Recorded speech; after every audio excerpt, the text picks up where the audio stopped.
اعوذ باللہ السمیع العلیم من الشیطان الرجیم بسم اللہ الرحمن الرحیم نحمدہ و نصلی علی رسولہ الکریم۔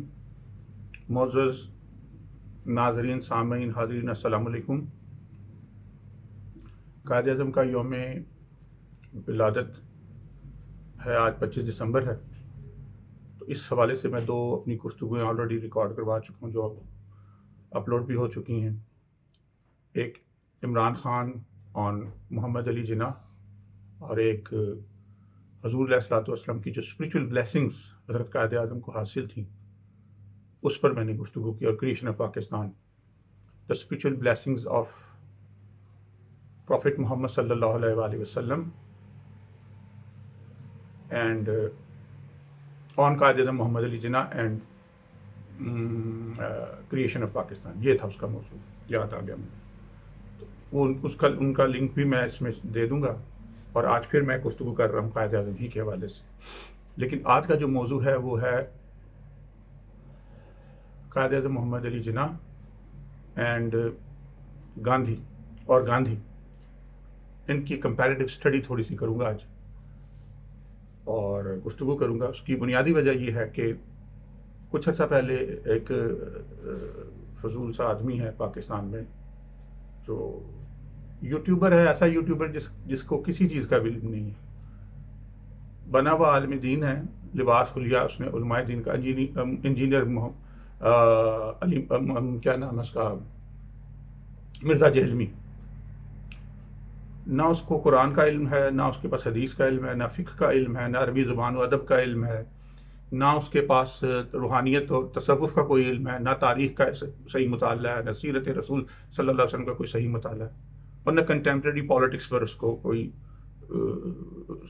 صحیح مطالعہ اس کا ہے۔ نیم حکیم خطرہ جان، نیم ملا خطرہ ایمان، a little knowledge is a dangerous thing۔ وہ اس پر ساری تمام وہ جو انجینئر ہے بھائی، تو انجینئرنگ کی دنیا میں رہے، علم کی دنیا اور ہے۔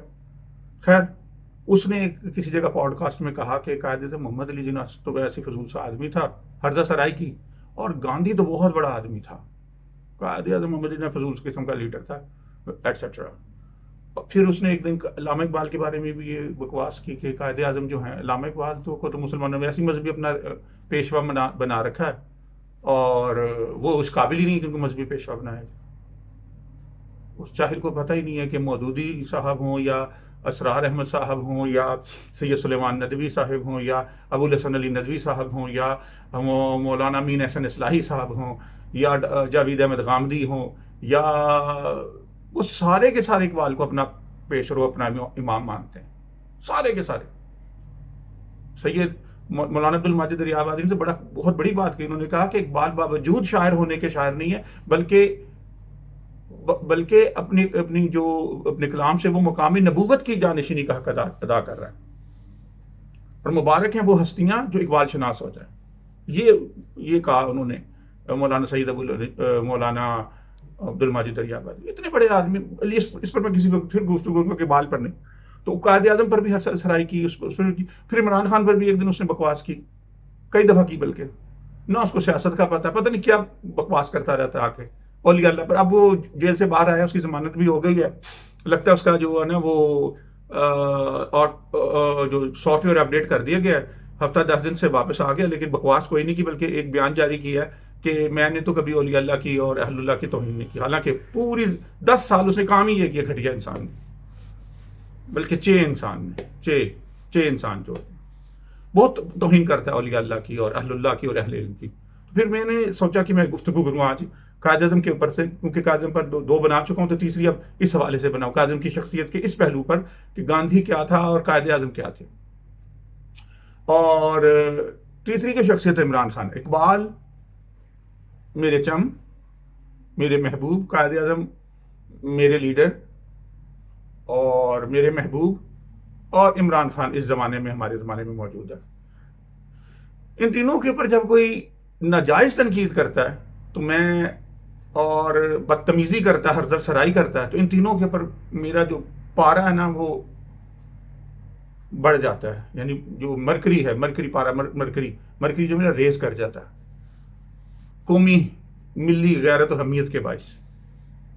یہ بہت بڑے لوگ ہیں اپنے اپنے زمانے کے، اور جہلا ہی کو ان کی سمجھ نہیں ہے۔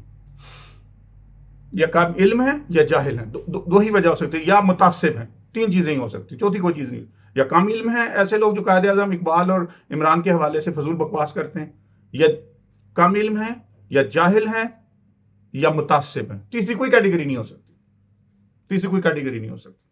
ایک میرے قریبی رشتہ دار ہیں، معزز آدمی ہیں، تعلیم یافتہ آدمی ہیں، امریکہ میں رہتے ہیں، کچھ عرصہ پہلے آئے ہوئے تھے پاکستان، تو میری ملاقات ہوئی. ہارورڈ کے پڑھے ہوئے ہیں.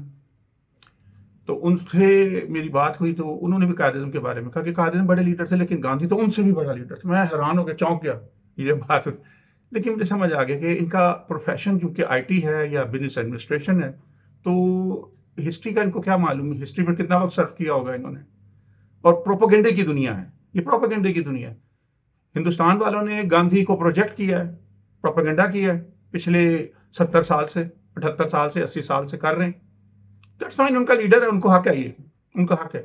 لیکن ہم لوگوں نے اور ہمارے حکمرانوں نے قائد اعظم کا حق ادا نہیں کیا. یعنی اللہ تللوں پہ انہوں نے پیسے خرچ کیے، ہمارے حکمرانوں نے حرام خوریاں کی، لوٹ مار کی، اور ایک ادارے نے جو کچھ کیا سب کچھ سب کو معلوم ہے. لیکن قائد اعظم محمد علی جناح کی شخصیت پر ڈاکومنٹریز بنانا، ان کی شخصیت کو پروجیکٹ کرنا دنیا بھر میں، ان کو دنیا بھر میں پھیلانا، ان کو ڈسیمینیٹ کرنا، ان کی شخصیت کے حوالے سے ریسرچ کروانا، اور دنیا بھر میں ان کے لیے کانفرنسز کروانا، پتہ نہیں کتنے ہزاروں طریقے ہوتے ہیں ایک شخصیت کو. تو یہ قائد اعظم کا قصور نہیں ہے، قائد اعظم بہت بڑے لیڈر ہیں. گاندھی سے موازنہ کرنا بنتا نہیں ہے قائد اعظم کا موازنہ. میں دوسرے نقطہ نظر کا آدمی ہوں. اور پھر ایک طرف لوگ ہیں جو سیکولر لوگ ہیں، جو قائد اعظم کو اس دور پہ لگے ہوئے ہیں، وہ نعیم بخاری ہیں، وہ جناب اعتزاز احسن ہیں، وہ جناب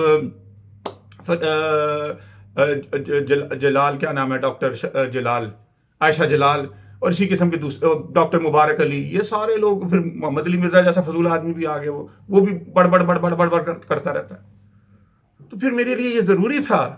میں ایک اسٹوڈنٹ آف پولیٹیکل سائنس ہوں، میں نے باقاعدہ طور پولیٹیکل سائنس پڑھی، میں نے اس میں ماسٹرز کی ڈگری حاصل کی، میں نے ہسٹری میں اعلیٰ تعلیم حاصل کی، میں نے پوسٹ گریجویٹ انٹرنیشنل ریلیشنز میں کیا. تو میں جو بات کر رہا ہوں بغیر تحقیق کے نہیں کر رہا، فضول ادھر ادھر کی ہانکنے نہیں جا رہا. میں پورے حوالوں کے ساتھ بات کروں گا، ان کی اس شخصیت کے پہلو پر تھوڑا سا گفتگو کروں گا آج.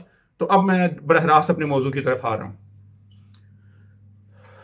تو سب سے پہلے میں جو کوٹ کرنے جا رہا ہوں وہ یہ دیکھیں، یہ ہے جناب وولپرٹ، جناح آف پاکستان، وولپرٹ کی کتاب. ٹھیک ہے جی. تو یہ وولپرٹ کون ہے جناب، تھوڑا سا اس کے بارے میں بتا دوں.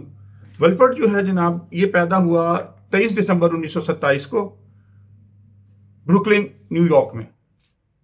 اور یہ 19 فروری 2019 کو اس کی 91 سال کی عمر میں ڈیتھ ہوئی، کیلیفورنیا، یو ایس اے میں. اور یہ امریکن ہسٹورین ہے اور انڈولوجسٹ ہے، یعنی ساؤتھ ایشین سٹڈیز پر اس کی بڑی، اس نے 20 کے قریب لگ بھگ کتابیں لکھی ہیں ساؤتھ ایشیا کے اوپر، اور پالیٹکس پر، ہسٹری پر. اور یہ اس نے ایم اے اور پی ایچ ڈی جو پینسلوینیا یونیورسٹی سے کیا، یعنی مستند آدمی ہے. اور اس تھوڑا سا اس کے اندر بھی لکھا ہوا کتاب کے اندر تھا.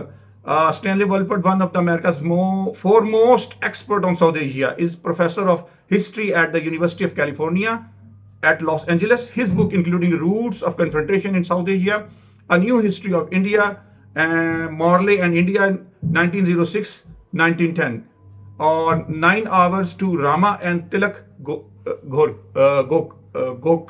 yes, گوکھلے کے بارے میں. ٹھیک ہے جی. یہ سیاست دان تھے، تلک اور گوکھلے جو تھے انڈین پولیٹیشنز تھے پری پارٹیشن. اچھا، اب آتے ہیں. اچھا، تو اس نے جو کتاب، یہ ایک کتاب اس نے اور بھی لکھی ہے، میں اور بھی دکھاؤں آپ کو. یہ دیکھیں نا، اس نے اور کتابیں کون سی لکھی ہیں. اس نے کدھر گئی کتاب، یس دس ون، گاندھی پر بھی اس نے کتاب لکھی ہے جس کا ذکر میں نے نہیں کیا. Gandhi's passion, the life and legacy of Mahatma Gandhi, Stanley Wolpert. یعنی اس نے وولپرٹ نے اس پر بھی لکھی، گاندھی پر بھی لکھی ہے، اور اس نے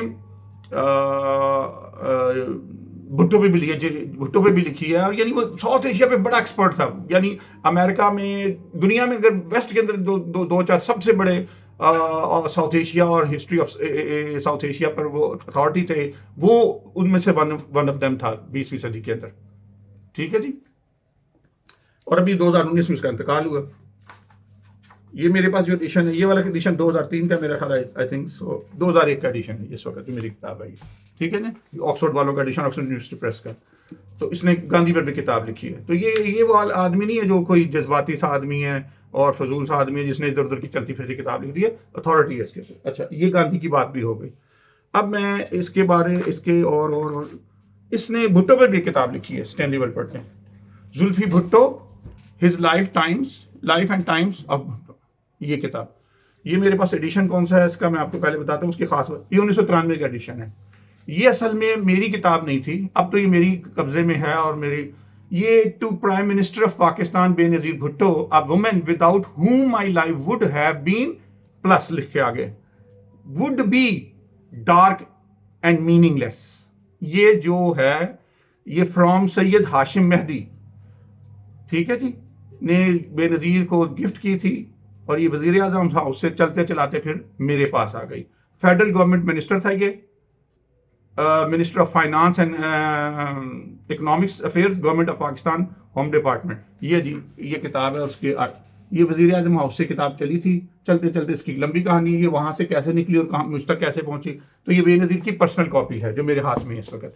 اس کے منسٹر نے اس کو گفٹ کی تھی، ولپرٹ کی کتاب 1993 کا ایڈیشن ہے. ٹھیک ہے، اب پوری کہانی بتانے کا وقت نہیں، ورنہ میں اس کی پوری کہانی سے یہ پرائم منسٹر ہاؤس سے چل کے مجھ تک کیسے پہنچی. چلیں جی، اب ادھر یہ کتاب بھی ہو گئی. تیسری جناب یہ نہرو کی کتاب بھی میرے پاس پڑی بعد ایک، وہ بعد میں بات کرتے ہیں اس بارے میں.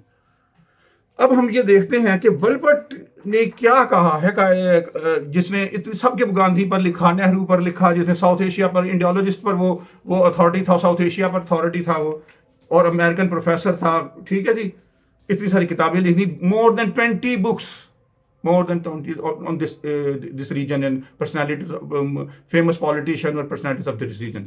اب چلیں جی، اس قائد اعظم کی جو پرسنالٹی کے اوپر جب وہ باچہ لکھ رہا ہے، اپنا پریفیس لکھ رہا ہے، یہ پریفیس لکھ رہا ہے اس نے. یہ دیکھیں پریفیس، میں پریفیس کی صرف چند لائنیں پڑھ کے سناتا ہوں.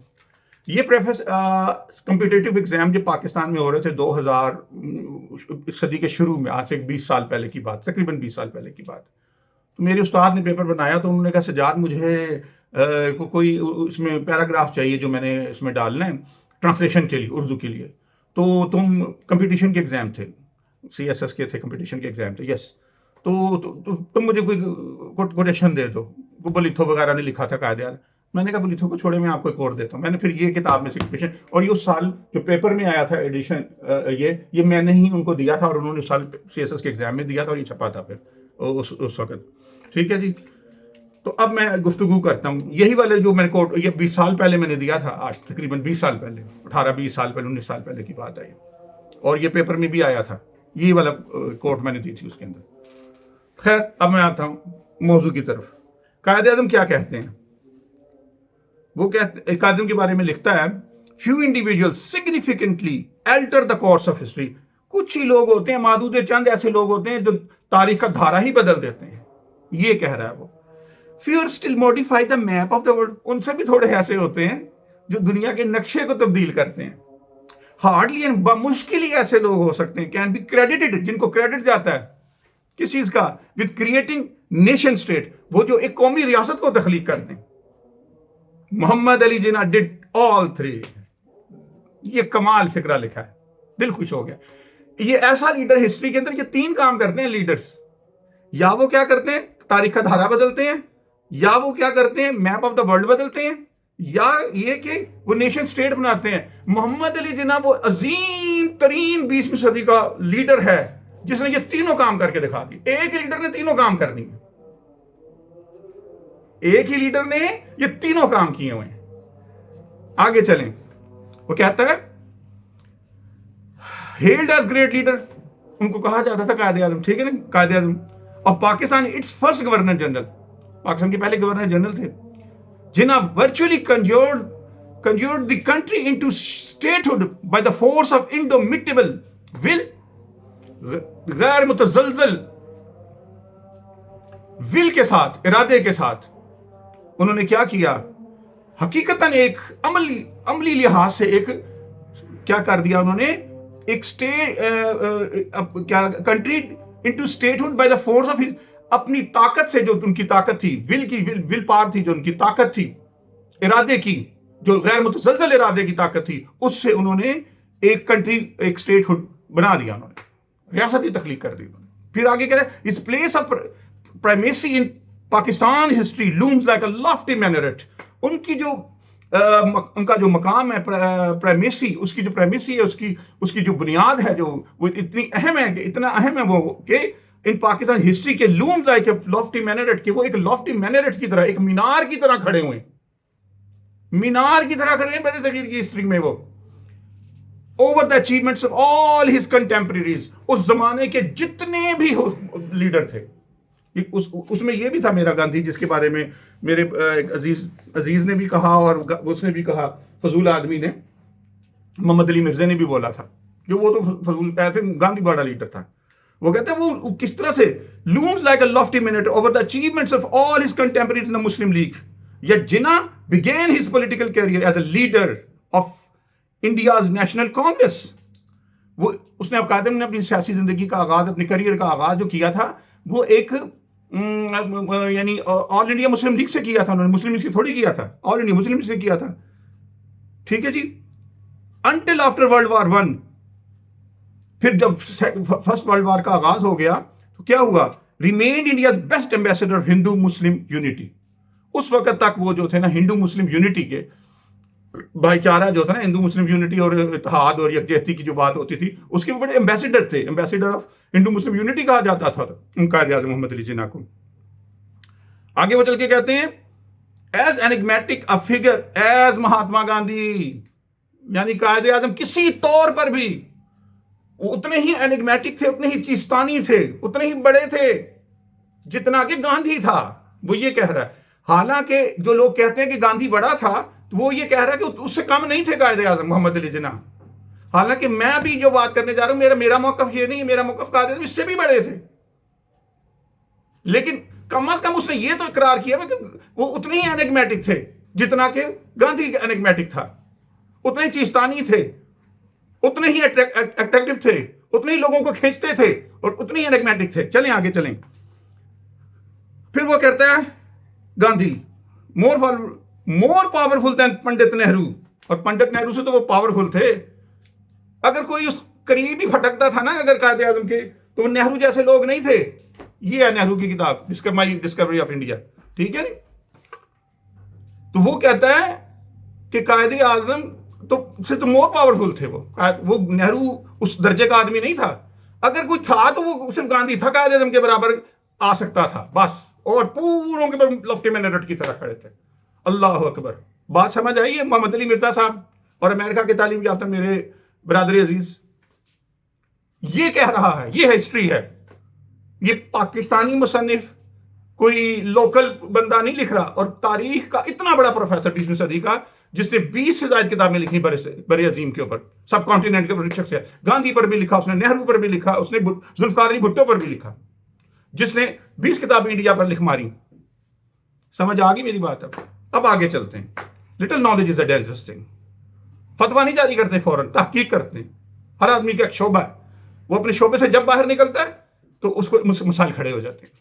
آگے چلیں. اب میں کچھ باتیں قائد اعظم کے حوالے سے بتاتا ہوں آپ کو. قائد اعظم کی جو محمد علی کی ذات گرامی نہ صرف اسلامیہ نے ہند، بلکہ تمام میرے خیال میں تمام عالم اسلام کے لیے باعث صد افتخار، اتنی بڑی وہ شخصیت ہیں.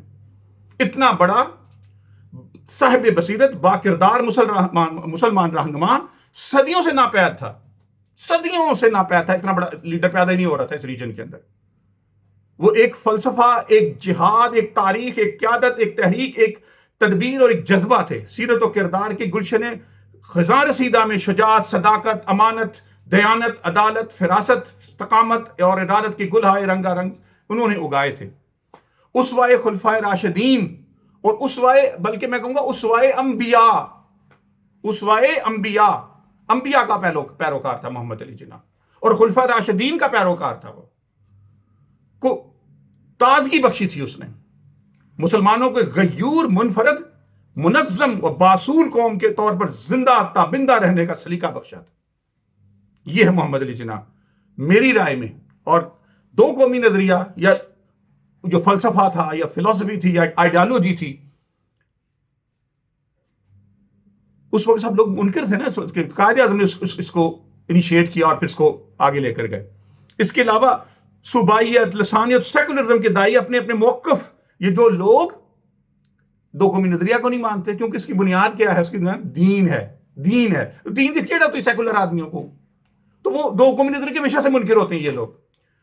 اور اس کے علاوہ جو صوبائیت پسند لوگ ہیں یا جو لسانیت پسند اور سیکولر لوگ جو ہیں، یہ قائد اعظم کی شخصیت کو اپنے رنگ میں بیان کرتے ہیں، اور یا مفادات کے حامل لوگ، وہ جو ویسٹ سے جن کو پیسہ مل رہا ہوتا ہے، جھنڈا مل رہا ہوتا ہے، جو انڈیا سے جن کو مہربانی ہو رہی ہوتی ہے، ویسٹ سے مہربانیاں ہو رہی ہوتی ہیں، ان کو بڑے بڑے عہدے، ایوارڈ، باہر کی یونیورسٹیوں میں ان کو بڑے بڑے یونیورسٹیوں میں ان کو آگے بڑھنے کا موقع مل رہا ہوتا ہے، لکھنے کا موقع مل رہا ہوتا ہے، پروجیکٹ کیا جا رہا ہوتا ہے، ملالہ یوسفزئی جیسی عورتیں اور یہ اور وہ عائشہ جلال جیسی عورتیں، تو وہ لوگ جو ہوتے ہیں وہ پھر قائد اعظم کو کبھی پروجیکٹ نہیں کرتے اس طرح سے جیسے وہ گاندھی کو پروجیکٹ کرنے میں لگے تھے۔ بھائی انڈیا کرتا ہے، مجھے اس پر کوئی اعتراض نہیں، انڈیا کے وہ لیڈر ہے، وہ جو مرضی تحقیق کرائیں، جو مرضی کروائیں، لیکن محمد علی جناح کے ساتھ ظلم زیادتی مت کرو پاکستانی ہوتے ہوئے، اور بڑھ بڑھ کرنے کی بجائے میں محققین، جعلی 2 نمبر محققین کی بات کر رہا ہوں، اور محمد علی مرزا جیسی کیٹیگری کی بات کر رہا ہوں، جو ہلا کی بات کر رہا ہوں۔ تم نے قائد اعظم کو پڑھا ہی اور سمجھا ہی نہیں۔ اب چند باتیں میں آپ کو بتاتا ہوں۔ میں کوئی بات بھی کوشش کروں گا کہ اپنے یہاں کے لوکل رائٹرز کی بات نہ کروں، ان کے بارے میں بات کروں جو قائد اعظم کے یا مخالف تھے یا قائد اعظم کے کنٹمپریری تھے۔ ٹھیک ہے جی، اب میں ایک بتاتا ہوں، لارڈ برٹن رسل کا بتاتا ہوں۔ جیسے میں نے بتا دیا اس کے بارے میں اسٹینلی ورڈفورڈ کا، لارڈ برٹن رسل یہ فلاسفر تھا، لاجیشین تھا، ٹھیک ہے جی، دانشور تھا، انٹلیکچوئل تھا، اتنا بڑا نوبیل لاریٹ تھا، قائد اعظم کے زمانے میں تھا، قائد اعظم کو دیکھا تھا۔ اقبال نے اس کو اپنی ریکنسٹرکشن میں بھی، یہ ریکنسٹرکشن پڑھی ہے، لیکچرز میں بھی اس کو بیان کیا، اسپیس اینڈ ٹائم کے حوالے سے اور دوسری چیزوں کے حوالے سے۔ تو اب آپ دیکھیں کیا میں بات کر رہا ہوں کہ وہ لارڈ برٹن رسل کیا کہتا ہے، یہ اس کی کتاب پڑھی ہوئی ہے، برٹن رسل ہسٹری آف ویسٹرن فلاسفی، ٹھیک ہے جی، اور بھی کتابیں پڑھی میرے پاس، اب ڈسکس نہیں کر سکتا۔ تو برٹن رسل جیسا آدمی جو ہے، جو 1971 میں اس کا انتقال ہوا، تو وہ کہتا ہے ہندوستان کے مسلمانوں کی پوری تاریخ میں کوئی بڑے سے بڑا شخص ایسا نہیں گزرا جسے مسلمانوں میں ایسی محبوبیت نصیب ہوئی۔ اللہ اکبر، یہ لارڈ برٹن رسل کہہ رہا ہے، وہ قائد اعظم کا مقلد نہیں تھا، وہ پاکستانی نہیں تھا، وہ مسلمان نہیں تھا، وہ کہہ رہا ہے۔ اب اسی طرح سے اور چلتے ہیں، مسولینی ڈکٹیٹر تھا، کہاں کا؟ اٹلی کا، سیکنڈ ورلڈ وار میں اس کو پھر لوگوں نے مارا جا کے، جب زوال آیا اس کو، ڈکٹیٹر تھا، فسطائیت اور فاشزم کا جو اوریجنیٹر تھا، بانی تھا۔ قائد اعظم کے لیے وہ اطالوی ڈکٹیٹر، اٹالین، قائد اعظم کے لیے یہ بات کہنا غلط نہ ہوگا کہ وہ ایسی تاریخ شخصیت ہیں کہ کہیں صدیوں میں جا کر پیدا ہوتی ہیں۔ اللہ اکبر، یہ کون کہہ رہا ہے؟ مسولینی کہہ رہا ہے۔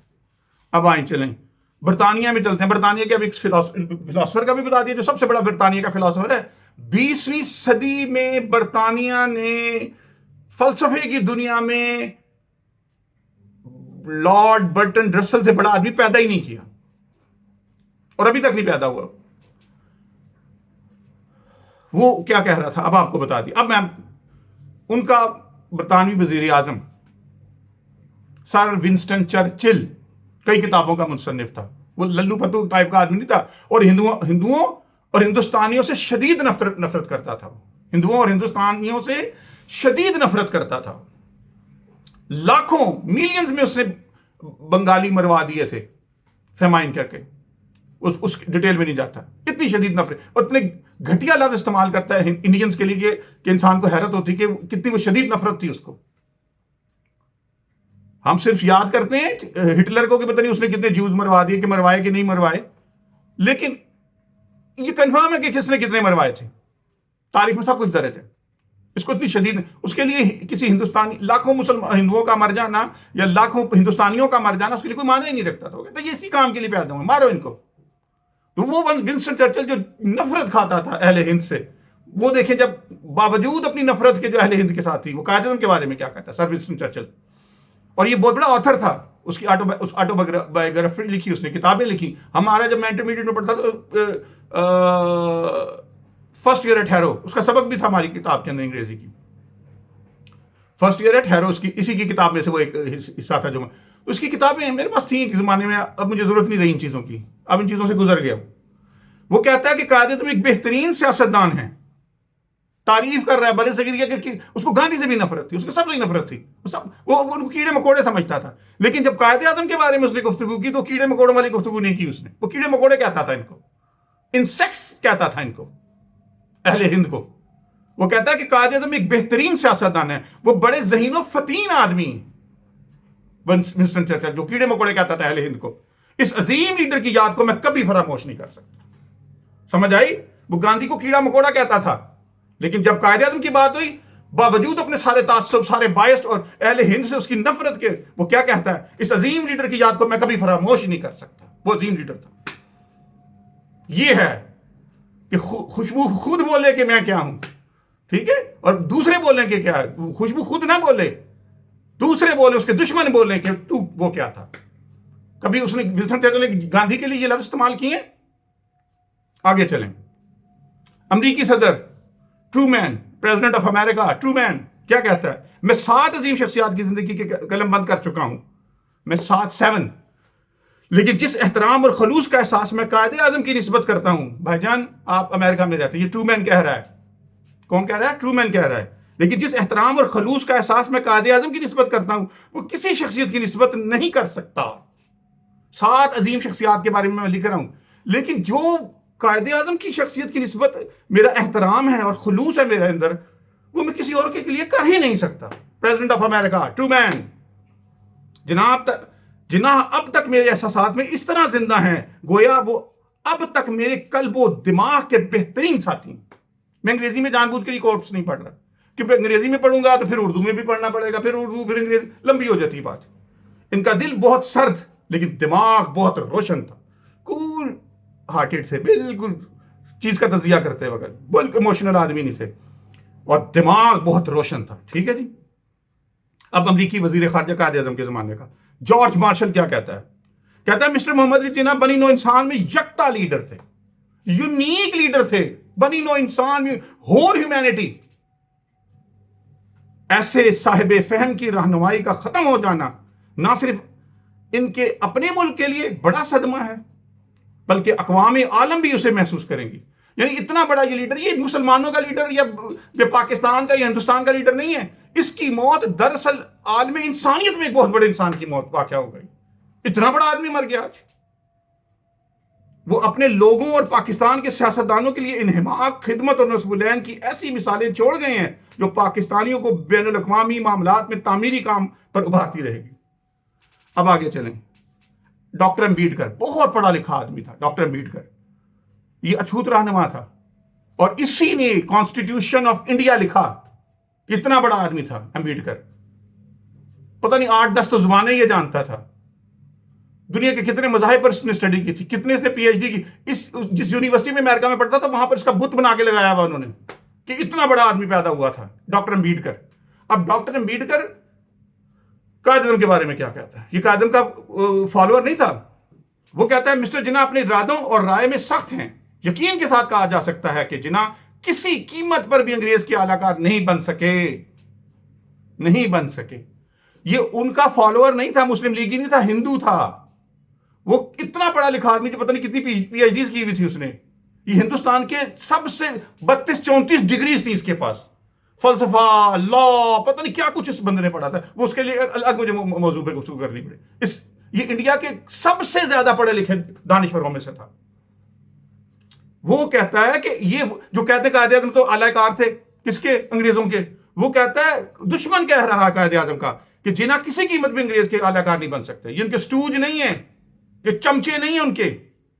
ان کے لیے بڑے لیڈر کو تسلیم کرنا, ان کے لیے بڑے سے بڑے لیڈر کو بھی تسلیم کرنا پڑے گا کہ وہ کسی قیمت پر خریدے نہیں جا سکتے. نو بڈی کین پرچیز ہم. ڈاکٹر امبیڈکر کہہ رہا ہے. جائیں ڈاکٹر امبیڈکر کی ایجوکیشن 32 ڈگریاں میں نے خود دیکھی تھیں ایک دفعہ اس کی. 32 ڈگریاں اور 8-10 لینگویجز. میں لکھتا تھا اور عربی فارسی بھی جانتا تھا، سنسکرت بھی جانتا تھا، عربی فارسی اردو سنسکرت جرمن فرینچ انگریزی، اتنا وہ قابل آدمی تھا، اور امریکہ سے تعلیم حاصل کر کے آیا تھا، ریکارڈ توڑ دیے تھے اس نے وہاں جا کر جب امریکہ میں پڑھنے گیا تھا، اس کا بت بنا کے یونیورسٹی میں لگایا اپنی۔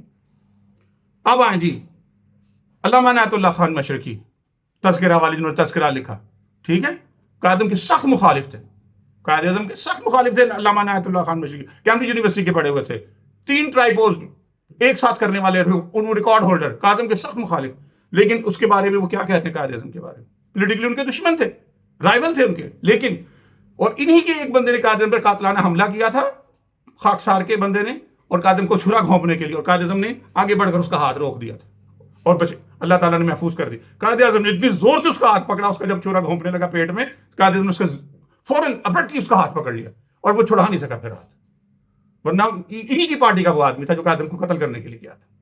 وہ کہتے ہیں اس کا عزم پائندہ و محکم تھا، وہ ایک جری اور بے باک سپاہی تھا جو مخالفوں سے ٹکرانے میں کوئی باک محسوس نہیں کرتا تھا۔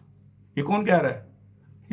یہ کہہ رہا ہے، اچھا اب ایک کوٹ اپنے بھی بندے کی پڑھ دیتے ہیں، علامہ شبیر احمد عثمانی، جنہوں نے قائد اعظم کی نماز جنازہ پڑھائی۔ دیکھیں وہ کیا کہتے ہیں، شہنشاہ اورنگزیب عالمگیر کے بعد ہندوستان نے اتنا بڑا مسلمان پیدا نہیں کیا، ہندوستان نے اتنا بڑا مسلمان ہی نہیں پیدا کیا۔ اور کہتے ہیں قائد اعظم سیکولر تھے، جو اتنا بڑا مفسر قرآن تھا علامہ شبیر احمد عثمانی، وہ کیا کہتے ہیں، اتنا بڑا مسلمان نہیں پیدا کیا جس کے غیر معمولی اور ایمان اور اٹل ارادے نے 10 کروڑ شکست خوردہ مسلمانوں کی مایوسیوں کو کامیابیوں میں بدل دیا۔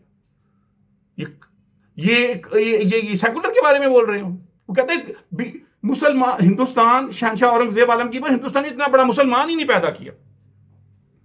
اب چلیں اور بھی، میں تھوڑا سا بھی ونسٹن چرچل کا بھی ہوگی بات، خان عبد الغفار خان ولی خان کا جو باپ، جس کو لوگ ڈیروگیٹری لینگویج میں سرحدی گاندھی کہتے ہیں، قائد اعظم کا سخت ترین مخالف کے پی کے اندر اس وقت کے NWFP north west frontier province کا، اب اس کو کے پی کہتے ہیں، وہاں قائد اعظم کا سخت ترین مخالف تھا، وہ سخت ترین مخالف تھا، لیکن دیکھیے اب دشمن کیا کہہ رہا ہے، ان کی زندگی کسی نہ کسی نسب العین کے حصول کی خاطر مصروف کار رہی، انہوں نے جو کچھ کیا خلوص سے کیا، مفادات کے لیے نہیں، خلوص سے کیا، انہوں نے جو کچھ سنسیئرٹی کے ساتھ کیا، جو کچھ محسوس کیا اسے دوست اور دشمن سب کے سامنے کہنا ضروری سمجھا۔ یہ کون کہہ رہا ہے؟ اچھا، سید عطا اللہ شاہ بخاری تحریک احرار کے رہنما تھے، لیکن قائد اعظم مسلم لیگی نہیں تھے، قائد اعظم کے فالوور نہیں تھے، وہ قائد اعظم کے مخالف تھے تحریک احرار، وہ وکالت یا خطابت کے لیے نہیں پیدا ہوئے تھے، وہ ایک عہد آفرین شخصیت کے مالک تھے جس نے ہندوستان کی تاریخی حریت میں جگہ جگہ ایسے رنگین اور دیر پر نکوش ثبت کی، اور اسلامی تاریخ میں تو انہوں نے ایسا بیش بہا اضافہ کیا جو پاکستان کے نام سے رہتی دنیا تک یاد رہے گا۔ یہ کس نے کہا؟ سید عطا اللہ شاہ بخاری نے، جو قائد اعظم کے فالوور نہیں تھے، قائد اعظم کے مخالف تھے، ان کی الگ سے تنظیم تھی۔ اب بیورلی نکلسن ایک برطانوی مصنف تھا، اس نے کیا کہا، برٹش، مسٹر جناح ایشیا کی عظیم ترین ہستی ہیں، پاکستان کی نہیں، ہندوستان کی نہیں، یہ رائٹر ہے برٹش، اور بہت بڑا رائٹر تھا بیورلی نکلسن۔ مسٹر جناح ایشیا کی عظیم ترین ہستی ہے اور انقلاب آفری دور کے ہیرو ہیں، ایشیا میں ایسی شخصیت کوئی نہیں، وہ کہہ رہا ہے پوری ایشیا کے اندر، اگر پوری ایشیا کا موازنہ کیا جائے، پاکستان اور برصغیر کی بات نہیں کر رہا، وہ ایشیا کی عظیم ترین ہستی ڈکلیئر کر رہا ہے۔ کہاں گاندھی کا ذکر کر رہا ہے بھائی، کہاں نہرو کا ذکر کر رہا ہے؟ ایشیا کی عظیم ترین ہستی ہیں، ان کے طبع سلیم کا مظہر ذہانت و فراست تھی، قائد اعظم بڑے ذہین، فطین، معاملہ فہم اور دور اندیش اور بہترین سیاستدان تھے۔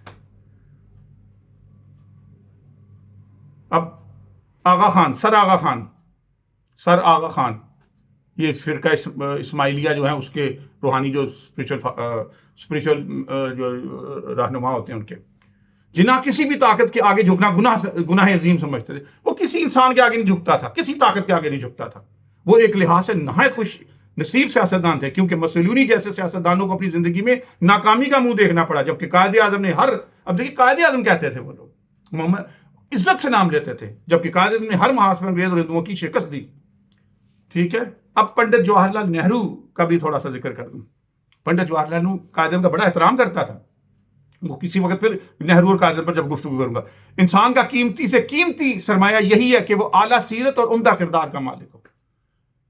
قائد اعظم کی سیرت کی بات کر رہا ہے اور کردار کی بات کر رہا ہے کہ سب سے قیمتی چیز کیا ہوتی ہے کسی بندے کے پاس؟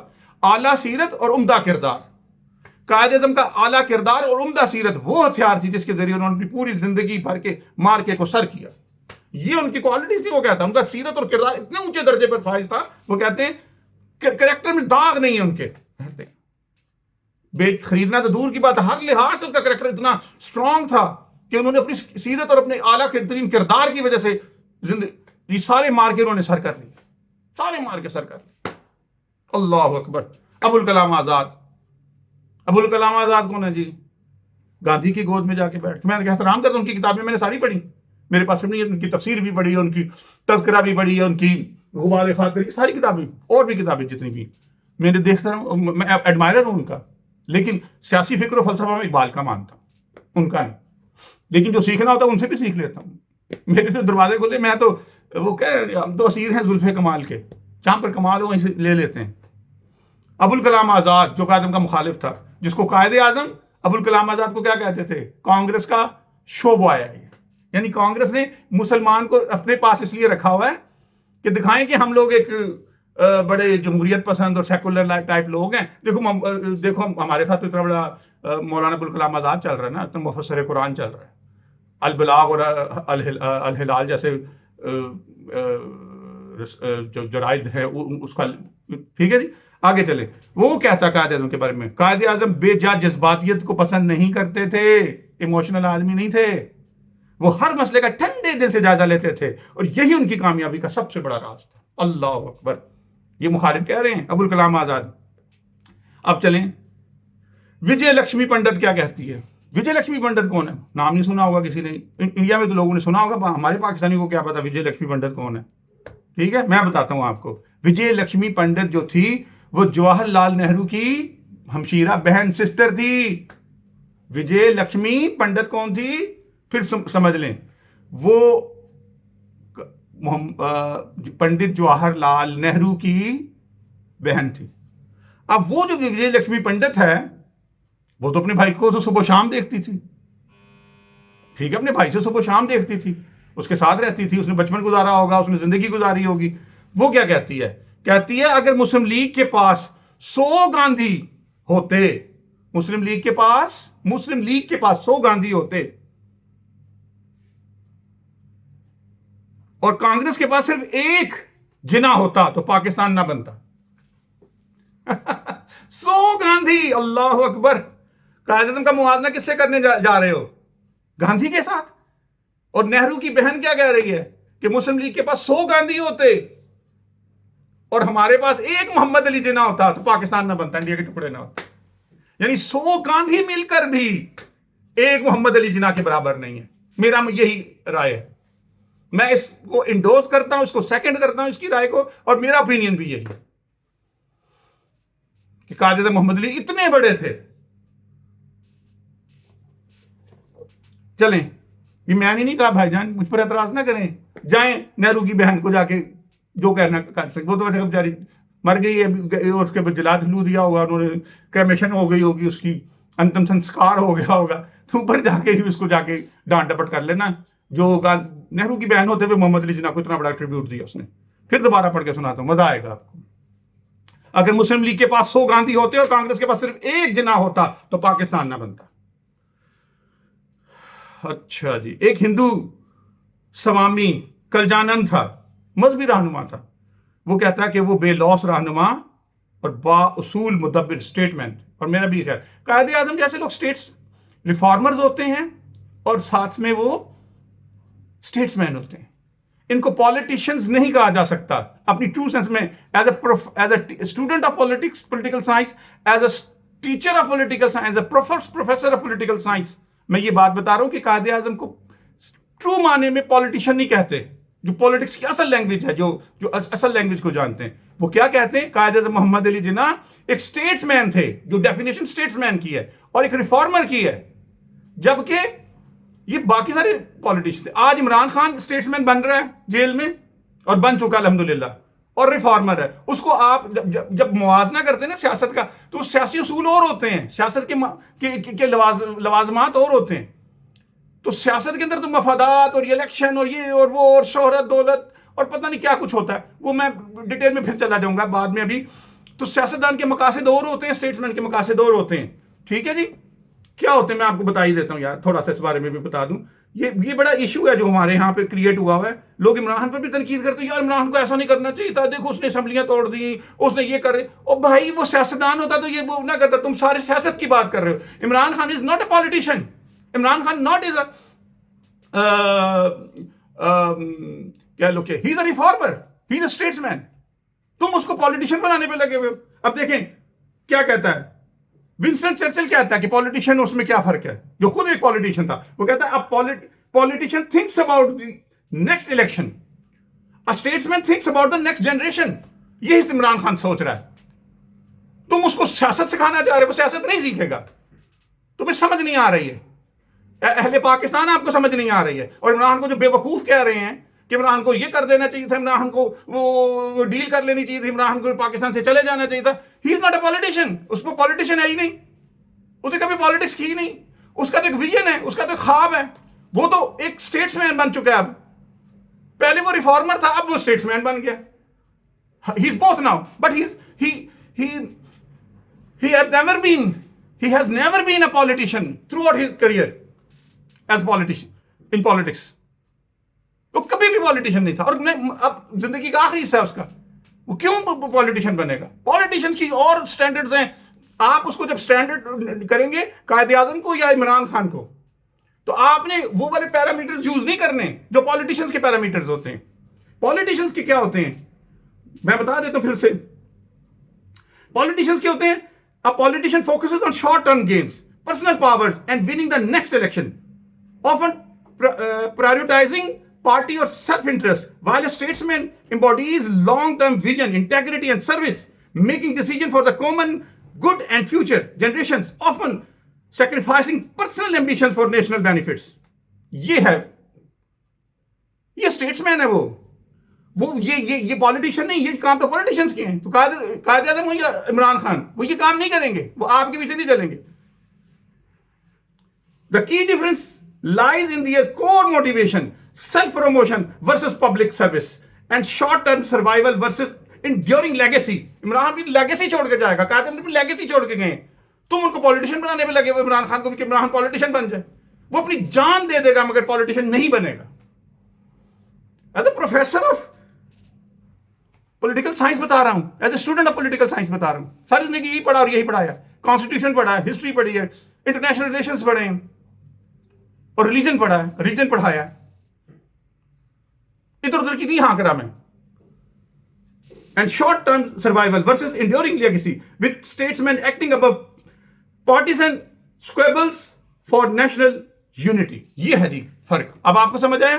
عمران خان کو کبھی بھی پالیٹکس کے حوالے سے اسٹینڈرڈ ان پیرامیٹرز پہ جج نہیں کرنا آپ لوگوں. اس کو اسٹیٹس مین کے، اسٹیٹس مین اور پالیٹیشین میں فرق سمجھیں، ریفارمر اور پالیٹیشین کے درمیان فرق سمجھیں. اور قائد اعظم کو بھی اس اسٹینڈرڈ پہ. برے صغیر میں اگر کوئی اسٹیٹس مین گزرا ہے تاریخ کے اندر تو محمد علی جناح ہے. ریفارمر اگر گزرا ہے سیاست کا کوئی، اور سیاست کا ریلیجس اگر میں ٹرم میں یوز کوئی کا، اگر ریلیجن کے اندر اس ریلیجن میں جو سیاست کا حصہ ہے، ہمارے یہاں ریلیجن ہے نا، دین ہمارا کمپلیٹ کوڈ آف لائف ہے قرآن اسلام کے اندر. تو ریلیجن کے لیے بھی تو اسلام نے، پالیٹکس کے لیے بھی تو اسلام نے کچھ دی ہیں نا، اصول وضع کیے ہیں، تعلیمات دی ہیں ہمارے نبی نے، اللہ کی قرآن میں آئی ہے ہماری. تو وہ اگر آپ نے دیکھنی ہے تو وہ صرف قائد محمد علی جناح اس کو فلفل کرتا ہے. صرف قائد محمد علی جناح فلفل کرتا ہے، اور کوئی ہے ہی نہیں اس اسٹینڈرڈ پہ پورا اترتا. He is the follower of Quran in politics. He is the follower of Sunnah of the prophet اور سیرہ آف دی پروفٹ صلی اللہ علیہ وسلم ان پالیٹکس. خلفائے راشدین، انبیاء، پروفٹس. قائد اعظم کو آپ ان پالیٹیشین کے اسٹینڈرڈز پر ناپنا شروع کر دیتے ہو. انبیاء کا کوئی فالوور نہیں آئے گا سیاست میں، کیا آئے گا؟ محمد علی جناح آیا. آگے چلے جی. اب لارڈ ماؤنٹ بیٹن سے کے بارے میں آپ کو بتاتا ہوں. لارڈ ماؤنٹ بیٹن آخری وائسرائے ہند جو کشتی کے حادثے میں مر گیا تھا. لارڈ ماؤنٹ بیٹن، جس کے آگے نہرو اور گاندھی جو نا ہاتھ باندھ کے کھڑے ہوتے تھے لارڈ ماؤنٹ بیٹن کے آگے. گاندھی نے کیا کچھ کیا میں اب وہ ہسٹری میں جانا نہیں چاہتا، وہ گندی ہسٹری ہے. میں اپنے آتے ہیں. لارڈ ماؤنٹ بیٹن سے جب ایک صحافی انڈیا نے اس کو گورنر جنرل بنایا تھا وہاں پر ہندوستان کا. پاکستان بنا، جب پاکستان بنا تو قائد اعظم یہاں کے گورنر جنرل بنے، اور انڈیا کا پہلا گورنر جنرل کوئی ہندو نہیں تھا، کوئی مسلمان نہیں تھا، کوئی سکھ نہیں تھا، کوئی عیسائی نہیں تھا، بلکہ لارڈ ماؤنٹ بیٹن تھا جو پہلے وائسرائے تھا، اس کو گورنر جنرل بنا دیا انہوں نے.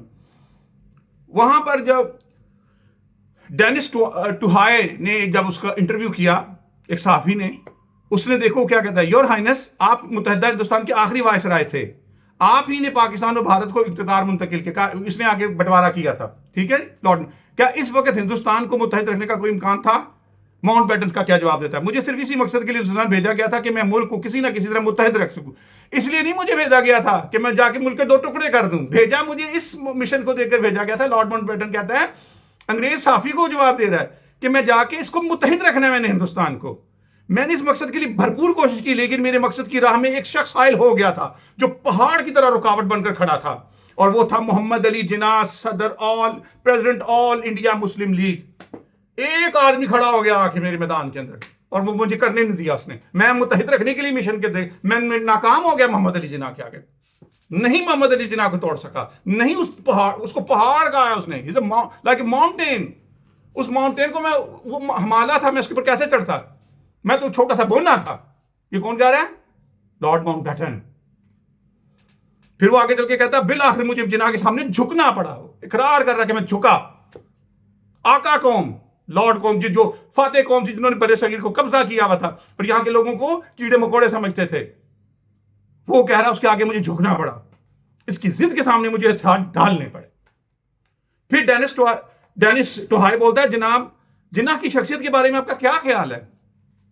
وہ کہتا ہے کہ جناح کی شخصیت بڑی نمایاں اور ممتاز تھی. وہ اپنے مقام پر پہاڑ کی طرح مستحکم اور سخت تھے، مگر ساتھ ہی ساتھ وہ بڑے ہی ٹھنڈے دل و دماغ کے انسان تھے.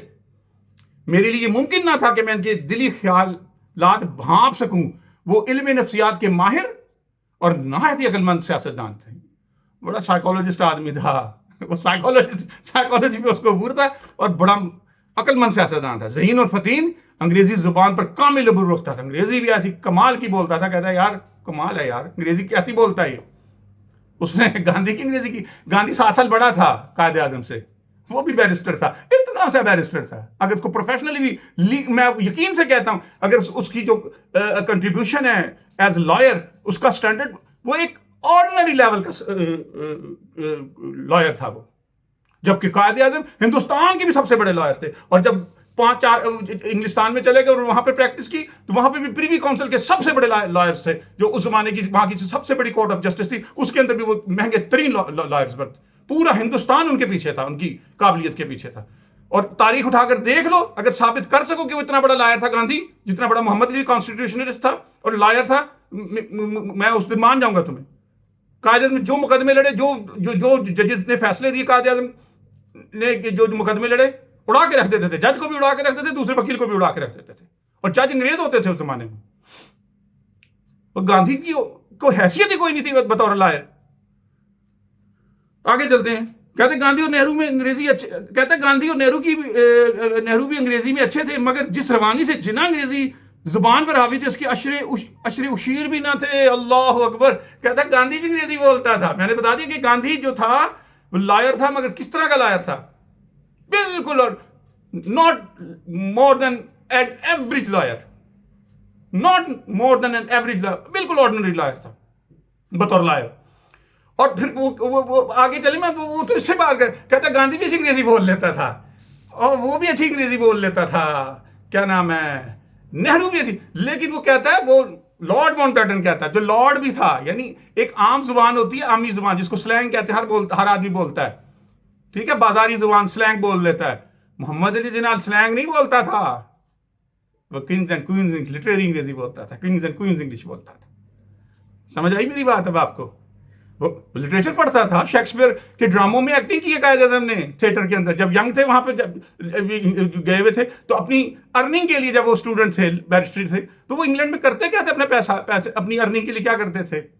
وہ شام کے ٹائم اسٹیج ڈرامے میں کام کرتے تھے. شیکسپیئر کے جو ڈرامے ہوتے تھے اس کے کریکٹرز کرتے تھے. اس کی انگریزی کا مقابلہ تم کرنے نکلے ہو؟ وہ کہتا ہے جس روانی سے انگریزی بھابی تھی وہ اس کی اشرے اشیر کہتے، یعنی اس کا 10واں بہت چھوٹے تھے اس کے مقابلے میں. وہ کہتا ہے ان کی انگریزی بھی بہت چھوٹی تھی، گاندھی اور نہرو کی، جس کی گاندھی کو کہتے ہیں کہ نہرو کی یہ کتاب ہے، اس نے خود لکھی، مائی ڈسکوری آف انڈیا، یہ اس کی کتاب ہے، میں نے اس کی انگریزی بھی پڑھی ہے. قائد اعظم کی انگریزی کا سٹینڈرڈ ہو رہا ہے. اور اقبال کی انگریزی کا سٹینڈرڈ بھی چیک کیجیے گا، یہ کبھی ریکنسٹرکشن پڑھیے گا. بر صغیر میں 20ویں صدی میں اس سٹینڈرڈ کی انگلش پورے بر صغیر میں کسی نے نہیں لکھی. پورے بر صغیر میں اس سٹینڈرڈ کی انگلش، جس reconstruction of religious thought Iqbal نے جس لیول کی انگریزی لکھی ہوئی ہے اس کے اندر، پورے بر صغیر میں اس لیول کی انگریزی کسی نے نہیں لکھی 20ویں صدی میں. چیلنج کے ساتھ یہ بات کہہ رہا ہے. قائد اعظم ہوں یا اقبال، ان کی انگریزی کا لیول وہ تھا، یہ پہنچ نہیں سکتے تھے وہاں تک.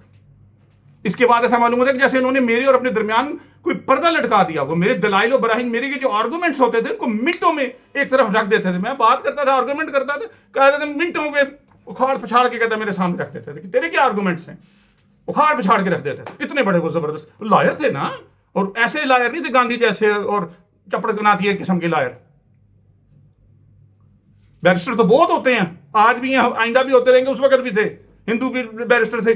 محمد علی جناح کا مقابلہ کرنے چلے ہو. ان کے جواب کے لیے ان کے ذہن میں تھوڑی سی تحریک پیدا کرنے میں ناکام رہتا تھا. میں ان کو بالکل بھی موو نہیں کر سکتا تھا. آگے چلیں. پھر وہی ڈینس ٹوہائے کہتا ہے آپ کا مطلب یہ ہے کہ وہ اپنی موقع پر اڑ جاتے تھے. ماؤنٹ بیٹن نہیں ایسا نہیں ہے، وہ ضدی نہیں تھے. یہ ہے بات. لوگ بولو سٹبن نہیں تھا محمد علی جناح، اور نہ ہی وہ منافق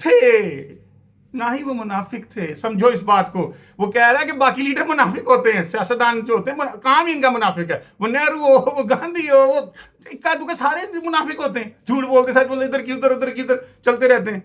وہ ایسے نہیں تھے. وہ راست باز تھے. میں کہتا ہوں وہ انبیاء کا پیروکار تھا سیاست کے اندر. وہ کہنا چاہیے، وہ جو ہم ٹرم استعمال کرتے ہیں نا، اسلامی ٹرم جو ہے وہ ہے اصل میں مجدد. ریفارمر کے لیے مجدد. وہ سیاست کے مجدد تھے 20ویں صدی کے اندر. سیاست کے مجدد تھے قائد اعظم محمد علی جناح، کیونکہ وہ نبیوں کی سنت کو زندہ کر رہے تھے، فالو کر رہے تھے. زندہ کیا کرنے، فالو کر رہے تھے. یہ بہتر لفظ. وہ نبیوں اور خلفاء راشدین کی سنت کو فالو کر رہے تھے. وہ حضور صلی اللہ علیہ وسلم کے آخری زمانے میں عاشق تھے. کیا پتا تمہیں، رسول اللہ کی امت کے وہ دیوانے تھے، اپنی امت کے درد دل رکھنے والے انسان. تمہیں کیا پتا. وہ کہتا ہے وہ راست باز تھے، سچے آدمی تھے، اور صاف گو تھے، کینڈیڈ آدمی تھے، سیدھا چلنے اسٹریٹ پاتھ پر چلنے والے آدمی تھے. سچی بات منہ پر کہہ دینے والے، نحیف جسم و جاں کے ساتھ ہی باروب اور پرہیبت شخصیت تھے.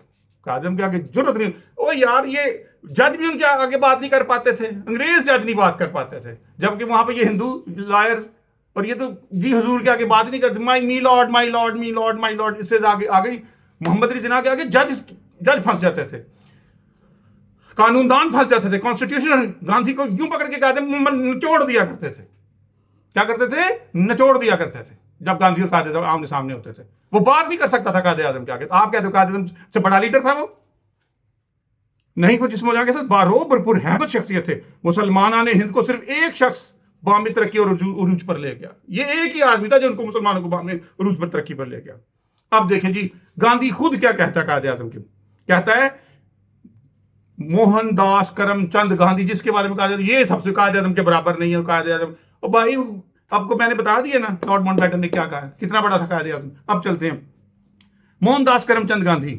وہ کہتا ہے کہ یہ حقیقت ہے کہ قائد اعظم بلا جناح کا خلوص مسلم ہے. خلوص جو سنسیریٹی، اس میں کوئی شک کی بات نہیں ہے، مسلم ہے. وہ کہتا ہے قائد اعظم کا، یعنی وہ یہ نہیں کہہ رہا کہ یہ جھوٹے آدمی ہیں، منافق آدمی ہیں. ان کا جو خلوص ہے اس میں ہم کوئی شک نہیں ہے. وہ اچھے آدمی ہیں، وہ پرانے ساتھی ہیں قائد اعظم کے ساتھ. قائد اعظم نے اس کے ساتھ کام بھی کیا ہوا تھا. ٹھیک ہے جی، پرانے ساتھی ہیں. میں نے زندہ باد کہتا ہوں. ٹھیک ہے، آگے چلیں. ایک اور جگہ وہ یہ کہتا ہے یہ حقیقت ہے کہ قائد اعظم بلا شبہ یعنی موہن داس کرم چند گاندھی وہ کہتا ہے کہ یہ حقیقت ہے کہ قادم بلا شبہ اعلیٰ اوصاف کے مالک تھے، وہ سیرت و کردار کی ان بلندیوں پر تھے جہاں کوئی لالچ اور کوئی خوف اور کوئی طعنہ انہیں اپنی جادہ سے نہیں ہٹا سکتا تھا۔ وہ عزم و استقامت کے کوہ گراں تھے۔ کوہ گراں کہتے ہیں بھاری پہاڑ تھے، کوہ گراں بہت بڑا پہاڑ تھے، بھاری پہاڑ تھے عزم و استقامت کے۔ نہ امارت میں رچنس ویلتھ، نہ ثروت ان کی راہ میں حائل ہو سکی، اور نہ ہی حکومت کا جاہ و جلال انہیں مرو، نہ انگریز سے ہوا، نہ مال و دولت ان کو خرید سکا، نہ کوئی چیز ان کو خرید سکی۔ وہ ایسے آدمی تھے۔ یہ تو درویش کی صفات ہیں، یہ تو نبیوں کی صفات ہیں، یہ تو خلفاء راشدین کی صفات ہیں۔ آئی سمجھ؟ یہ انبیاء کے پیروکاروں کی صفات ہیں، یہ سیاستدانوں کی صفات بیان کر رہا ہے گاندھی۔ تو میں جو بتا رہا ہوں وہ تو پالیٹیشین تھا ہی نہیں، یہ تو وہی بتا رہا ہے۔ محمد علی جناح کو مسلم عوام پر بے پناہ قابو حاصل ہے، ہمارا وہ کنٹرول نہیں ہے، محمد علی جناح کو جو اپنے عوام پر کنٹرول حاصل ہے۔ آگے سمجھ؟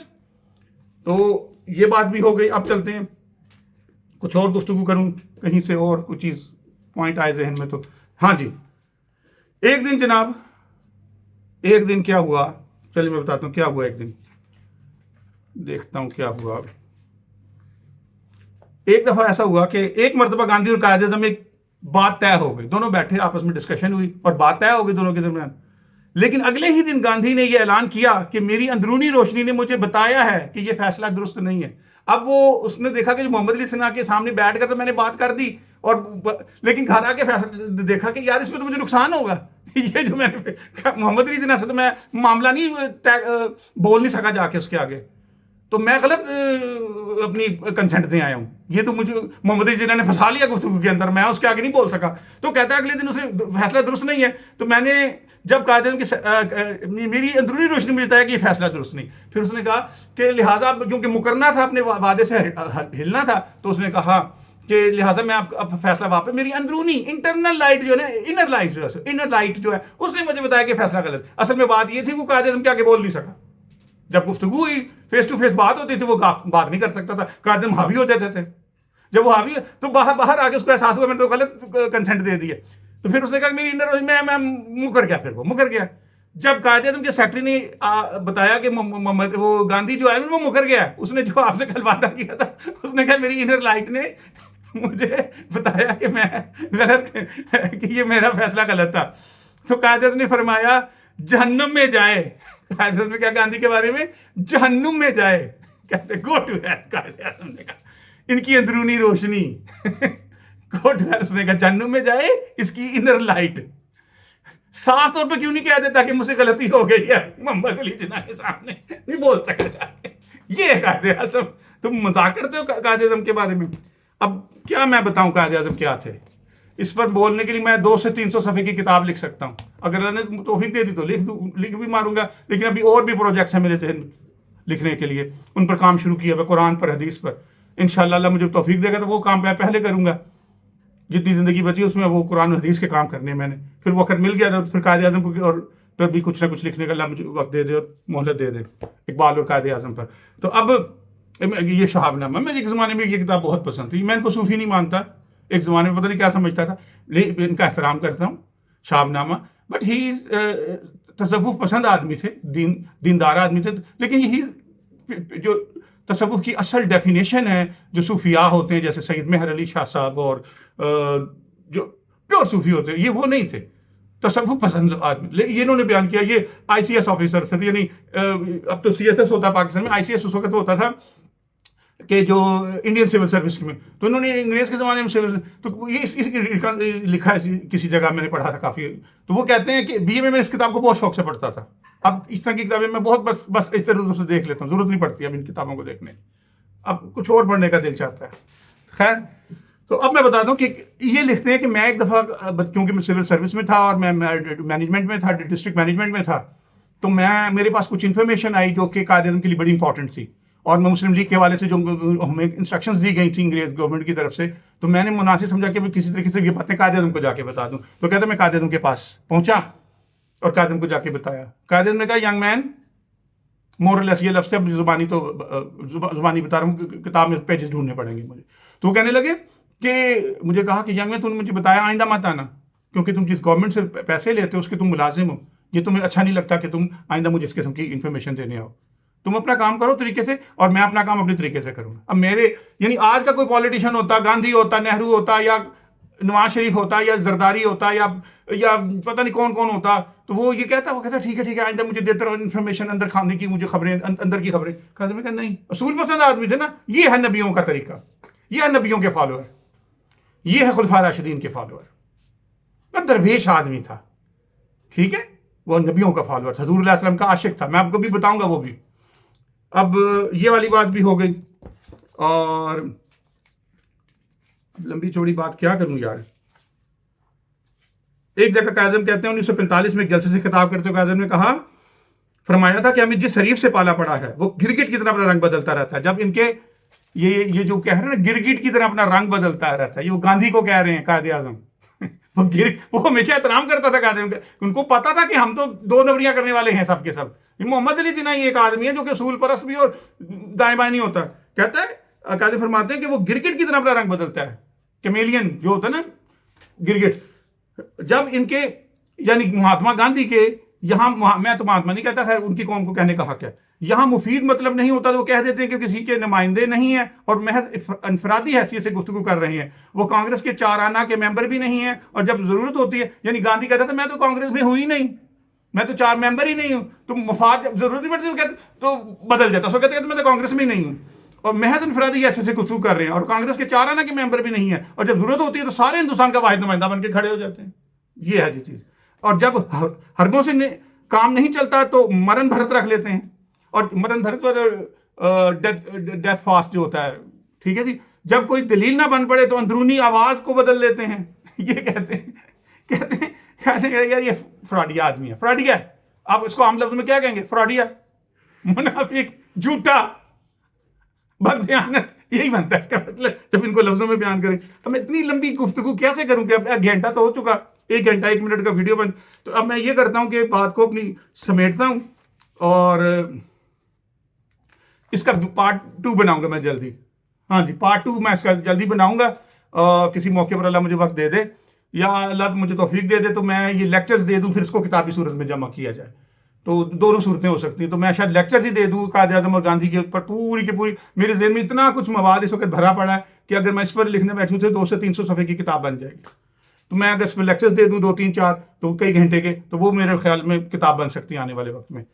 تو لکھنا تو بہت مشکل ہے. میں ریفرنسز کے ساتھ بات کروں گا انشاءاللہ.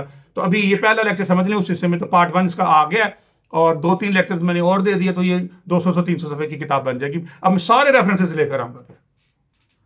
تو یہ جو میرے برادر عزیز جنہوں نے کہا تھا، یہ ان کو پہلا پارٹ میں نے پہنچا دیا ہے، وہ سننے. اور محمد علی مرزا، ان کے ساتھ تو احترام کا رشتہ ہے میرا.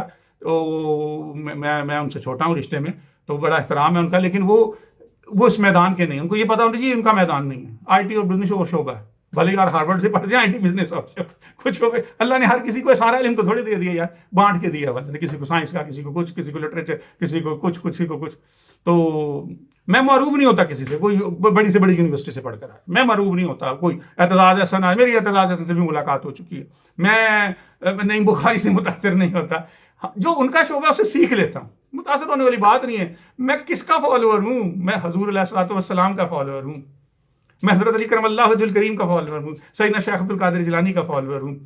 میں امام غزالی کا فالوور ہوں. میں سید مہر علی شاہ صاحب کا فالوور ہوں. میں اقبال کا فالوور ہوں. میں محمد علی جناح کا، میں احمد رفیق اختر کا فالوور ہوں. اتنے بڑے لوگوں کا فالوور ہو کہ میں چھوٹے لوگوں سے کیسے انسپائر ہو سکتا ہوں؟ Nobody can inspire me. Nobody can. Okay, انشاءاللہ جلد ہی اس پر گفتگو ہوگی. اور جہاں سیکھنا، میں سب سے سیکھ لیتا ہوں. جو چیز سیکھنی ہو، مجھے پتا ہوتا ہے کہ اس کے پاس یہ چیز ہے جو میرے پاس نہیں، تو سیکھنے والی چیز میں سیکھ لیتا ہوں. سیکھنے پہ کوئی پابندی نہیں ہے. علم حاصل کرتا ہوں میں ہر کسی سے. تو یہ اگر حاصل نہ کیا ہوتا تو پھر یہ اتنی بڑبڑ بھی نہ کر پاتا جو میں کر دی اتنی ساری. تو 25 دسمبر قائد اعظم زندہ باد. ابھی بہت میں بول سکتا تھا اس کے اوپر، اور بہت سارا مواد میرے پاس موجود تھا، لیکن آج کے لیے اتنا ہی کافی ہے، کیونکہ میں اس کا پارٹ 2 کسی وقت بناؤں گا کسی موقع پر. اور 25 دسمبر کے حوالے سے ایک تو آپ کو پتا قائد اعظم کی اور عیسائی دنیا میں حضرت عیسیٰ علیہ السلام کی منائی جا رہی، لیکن تیسری آپ کی ایک شخصیت کی بائی دا وے بطور آج کا day joke of the day بیان کرنے لگا آخر میں. Joke of the day, joke of the day ہے کہ ایک تیسری شخصیت بھی جس کا پتہ نہیں آپ لوگوں کو کیوں نہیں پتا ہونا چاہیے کہ کیوں قیامت کے دن اگر پوچھا گیا تو کیا ہوگا؟ پتہ نہیں جہنم میں نہ ڈال دیجیے خدا نہ خواستہ. یہ اسراہ تفنن کہہ رہا ہوں، ٹھیک ہے نا. کڈنگ کہتے ہیں جس کو انگریزی میں.